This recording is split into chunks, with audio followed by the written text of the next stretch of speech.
आज हम सीखेंगे पाउंचा बनाना और पाउंचे को जोड़ना सबसे आसान तरीके से।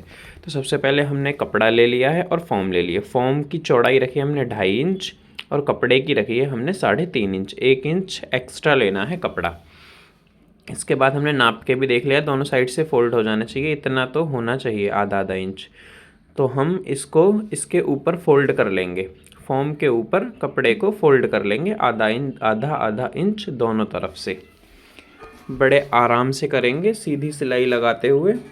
थोड़ा सा भी झोल ना रहना चाहिए, कपड़े को खींचेंगे नहीं ना फॉर्म को खींचेंगे, दोनों को लूज छोड़ेंगे और इसके ऊपर इसको सिल देंगे।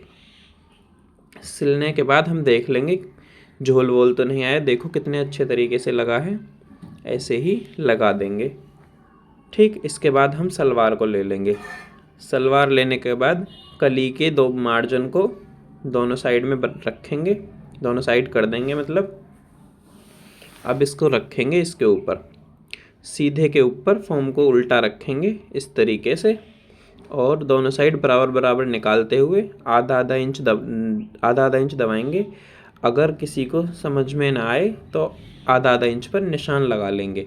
निशान लगाने के बाद फिर उसी निशान पर सिलाई लगा देंगे फॉर्म को रखते हुए। बड़े आराम से लगानी है, बिल्कुल किनारे की सिलाई, ध्यान से, बिल्कुल आराम से।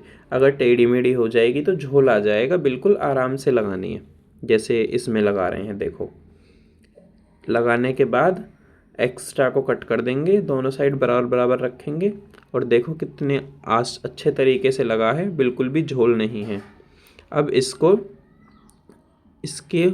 उल्टी तरफ फोल्ड कर देंगे ऐसे ही, दोनों तरफ बराबर बराबर निकालते हुए, बिल्कुल भी झोल ना आना चाहिए, बिल्कुल देखते हुए, नीचे एक्स्ट्रा कपड़ा ना हो और खींचेंगे नहीं, बिल्कुल दोनों को बराबर ही छोड़ेंगे, ना खींचेंगे ना लूज छोड़ेंगे, बिल्कुल सीधा रखेंगे और इस पर सीधी सिलाई लगाएंगे, बिल्कुल किनारे की, बिल्कुल सीधी सिलाई लगाएंगे किनारे की, ध्यान से, बिल्कुल टेढ़ी मेढ़ी ना हो।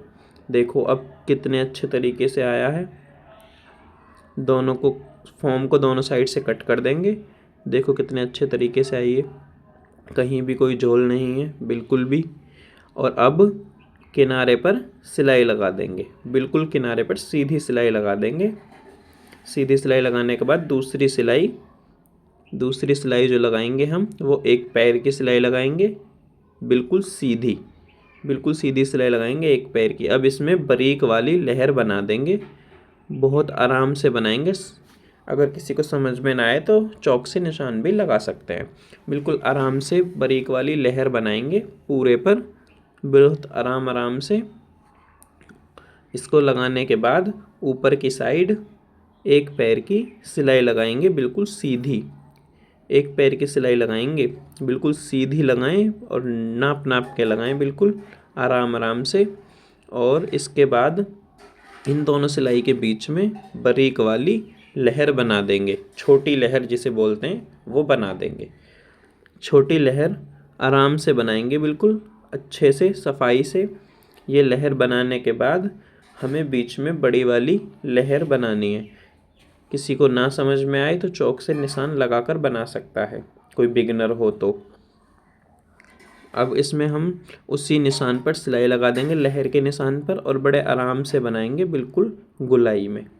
इसको बनाने के बाद देखो कितने अच्छे तरीके से बनी है। पहले इसको बनाने के बाद जहाँ ये गुलाई है, नीचे वाली गहराई वाली गुलाई, उसमें हम बारीक वाली लहर बनाएंगे और जो उभरी हुई गुलाई उसको सिलाई लगाएंगे सीधी बिल्कुल।